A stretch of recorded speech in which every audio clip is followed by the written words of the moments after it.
Okay, so for today's lesson, we worked on timed writing.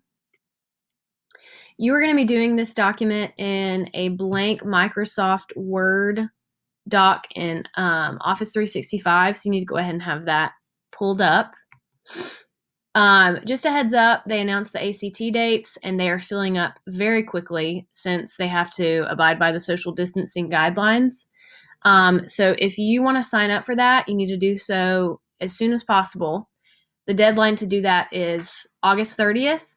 It's $75, I think, to sign up, but you can get a fee waiver by messaging your counselor. All right, so today we're talking about how can you make the most of your time when you are writing an essay with a time limit. So, for example, when you take the ACT, the SAT, any AP test, you will most likely have a portion where there is a written essay with a time limit. So how do you make the most of your time? Where should you start? That's what we're going to talk about today. So let's say that you're given 30 minutes. This is a way that you will break down the time so that you can write your essay smoothly. So the first 5 minutes you spend with pre-writing, you're going to circle your action words in the prompt, number the tasks. So the tasks are normally in the last few sentences. It's in the form of a question or an imperative statement. It's telling you to do something with the information given, okay? And then you're going to choose your topic, choose your stance given the prompt, and create a visual that outlines your key points that you want to address in your essay, okay?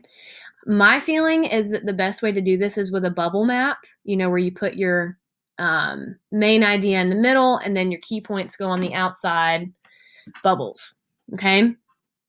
So after you've done that, this is when you're going to spend the most of your time, obviously, is writing the essay.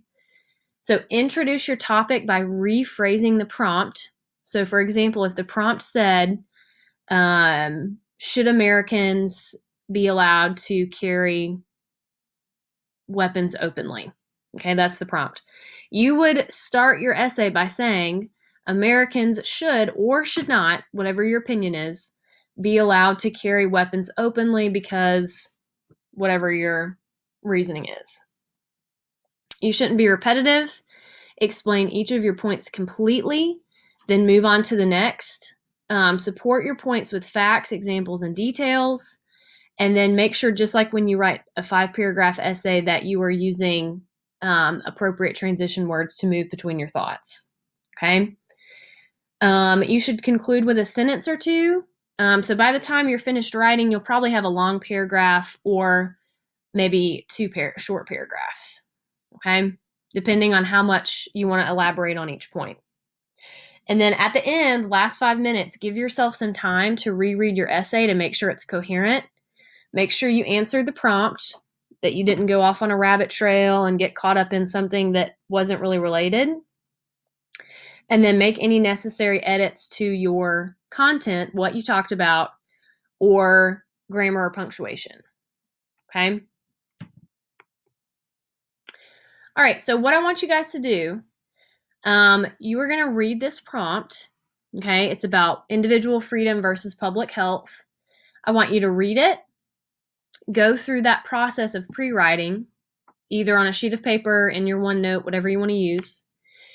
And then in that OneNote, you're going to write your essay in response to this, okay?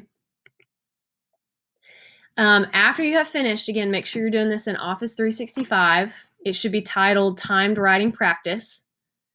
I want you to share it with me, share it with my email, and also upload it in Timed Writing Practice under Synchronous Learning, okay?